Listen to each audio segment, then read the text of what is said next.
HPV is the most commonly sexually transmitted infection. According to the Centers for Disease Control, it's so common that nearly all sexually active men and women get it at some point in their lives, but there are vaccines to prevent it. Indiana now determined to do a better job of informing parents about the need to vaccinate their children. Eyewitness News political reporter Kevin Rader explains why. Melissa Beeson is savoring her tall, flat white at Starbucks. But in truth, she's also savoring life.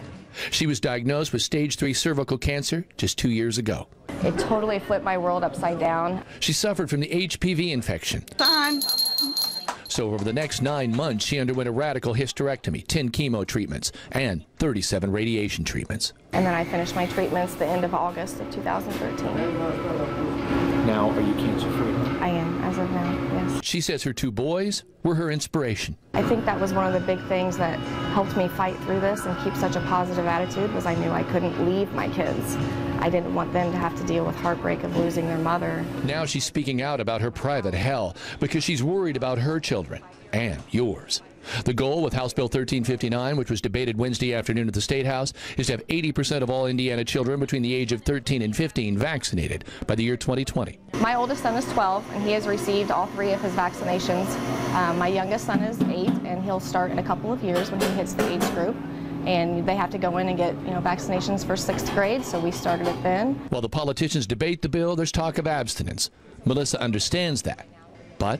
And even if your child waits until they're married, what about their partner? If their partner hadn't waited until they were married as well, even if they had one other sexual partner, well, who did that sexual partner have as their partners? When you start thinking about this, this can really get very widespread on who's affected, just by one little encounter. That's the reality Indiana's currently facing, but it doesn't have to be a death sentence. Melissa is living proof. Anytime you hear the word cancer, you automatically think it's a death sentence, but it necessarily is not.